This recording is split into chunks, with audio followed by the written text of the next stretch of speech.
What a life, eh, freak? 1 minute you're playing 21 and horse on the courts in Harlem, and the next moment you're in the showroom, configuring the gunmetal and graphite exterior of your luxury car in your iPad Mini. Oh, I bet you get a crazy crowd when you drive that car around the block in the old neighborhood, huh? Yeah, living the dream. Bad pandemonium. But folks from back around the way are real proud of me. Yeah, I hear you. Local kid makes good. You know, it kind of reminds me of when I took my tech stock public and I rang the New York Stock Exchange bell, and my mom's friends called her up and said, "Maggie, is that your son on Bloomberg News this morning ringing the bell?" And my mom says, "Yes, sirree, Bob, it was him." That was a great moment, freak.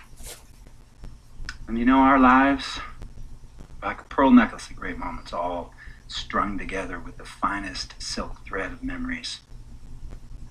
And we have to be very careful how we cultivate those pearls and we thread that necklace. Does this meeting by any chance have to do with Vic Van Leer? I grew up in the burbs, freak.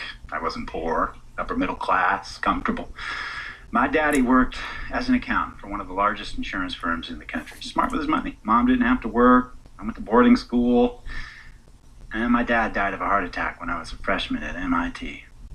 Bruh. I was a movie geek, wanted to be a civil engineer, but I made my fortune by becoming a hybrid of both those interests. My dad didn't want me to be an accountant. Oh, listen to this. My best friend, he was a guy named Isidore. Yeah, we called him Izzy. He was one of the smartest human beings I have ever met in my life. I mean, Izzy was taking second-year college calculus courses as a high school sophomore, right? Straight-A student, full ride to MIT. Izzy had the world at his fingertips. But he was always looking for trouble, and trouble found him. He ran with the wrong crowd. And when we got to MIT, he got this great job working for a financial consulting firm in Boston. But every weekend he would fly to Vegas. You see, Izzy had a system for counting cards in Vegas that had the big casinos on the strip. Oh, it's stymied. He would come back to MIT with suitcases filled with $200,000 in cold cash. What? Yeah. So your man Izzy was getting hit off like that? Like a fat rat in a cheddar cheese factory, freak. Okay, so what happened to this dude Izzy? Because he's dope. No, not dope. Dead. After he'd been missing for 3 weeks, the Nevada State Police never found hide nor hair of Isidore. And our friendship took a hit when he asked me to hang out with him in Vegas, and I said I wouldn't do it because I knew he was on a dark and twisted path in his life. And yes, he was my dude. But no way was I gonna throw my life away trying to show my loyalty to a guy who really and truly didn't understand what loyalty was all about. So this meeting is about Vic. Correctamente. Okay, well, sir, Vic isn't Izzy. And why's that, freak? Well, for one thing, you and your dead friend Izzy didn't grow up poor. Me and Vic grew up in a neighborhood where we had to look over our shoulder every 2 seconds to make sure nobody was going to walk up on us and rob us. True. Izzy and I did not grow up in the hood. But we, like you, thankfully grew up in a 2-parent household. Racist! That wasn't enough for Izzy. He wasn't satisfied. He was always looking for a 5-alarm fire when he already had the warmth and comfort of a loving family. This is not about class warfare, freak. This is about the consequences of making bad choices and risking it all when you feel like you have nothing to lose. Vic is like a brother to me, sir. But you shouldn't be Brother Vic's keeper, freak. Would a brother go looking for trouble and put your career and your livelihood at risk by getting into fights at nightclubs and seedy after-hour joints and then scream to the media, "Yeah, it's all good, I'm an FOF, friendo freak. It's all misunderstanding. Y'all be haters, don't hate my game." I don't think a brother would do that to someone they really cared about, but a guy who looked at you like a meal ticket would. No. See, you don't understand Vic. Really? I don't understand. No.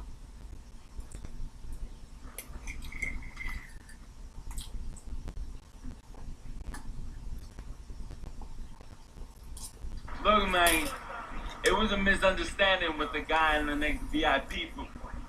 His honey started flirting with me. Naturally, I started flirting back. Next thing I know, Captain Cornball's off my grill piece beefing. Next thing he know, he got a 2-piece and a biscuit on his left eye. Hey, I don't know who hit him. And it damn sure wasn't me.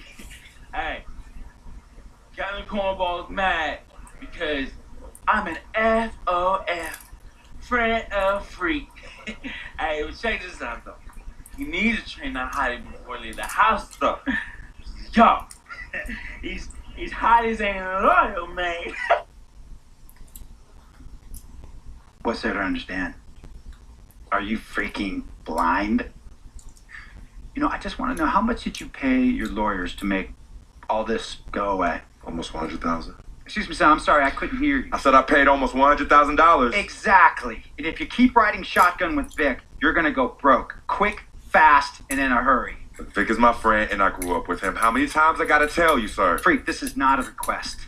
I am not asking you to do this. I am telling you to do this. And the first order of business is that Mr. Vic Van Leer is banned from traveling with you on the road. Vic is banned from the locker room. And Vic is banned from this arena. And if I catch this guy, Vic, in or anywhere near the facilities, Mr. Vic Van Leer will be arrested for trespassing. Are you serious, sir? Brother, I'm as serious as cancer. We all know that can be deadly. No. Me and Vic were kids, playing summer tournaments at the Dome. We always imagined making it to the pros. And after the crowds left, just a street light was on the court, like 11:30, 12 midnight, even 1 in the morning sometimes. We used to practice player introductions, running on the court, giving dab high-fiving the teammates. Vic, he would act as an announcer. You know, he would introduce me, announce my name on a loudspeaker, and the Jumbotron would flash my image like a little guy dressed in long shorts and a jersey. And now, fresh off his 3-game, 62-point scoring streak, the youngest player to ever do so in NBA history, Frequency Vibrations!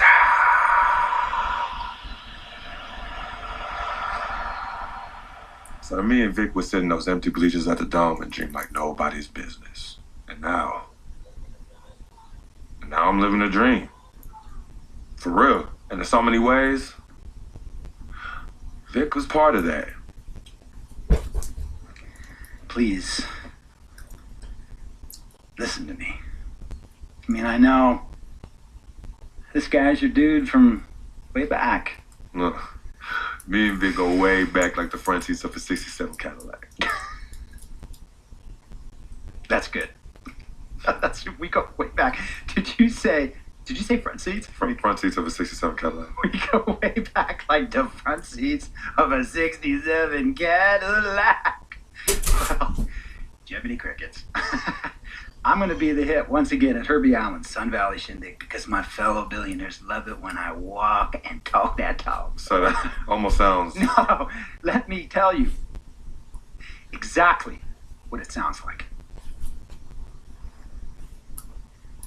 I respect, admire, and most importantly, love you as a human being and a role model.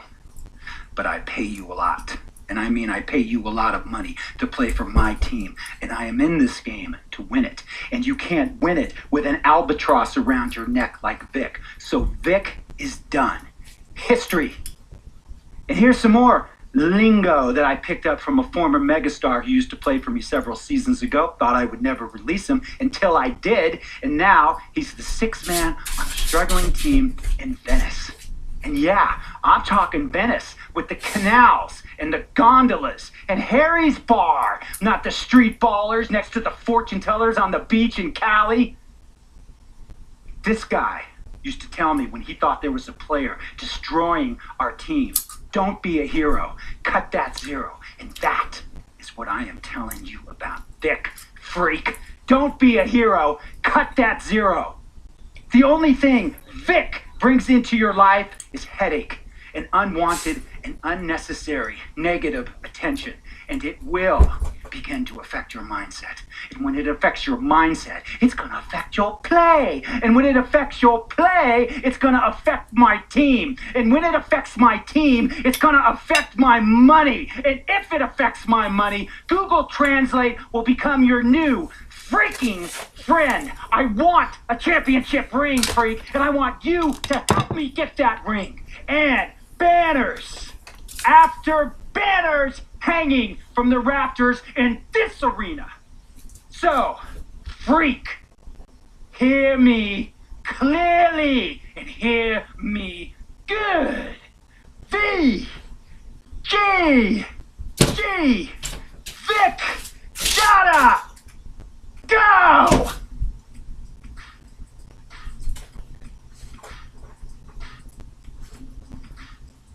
Handle your business.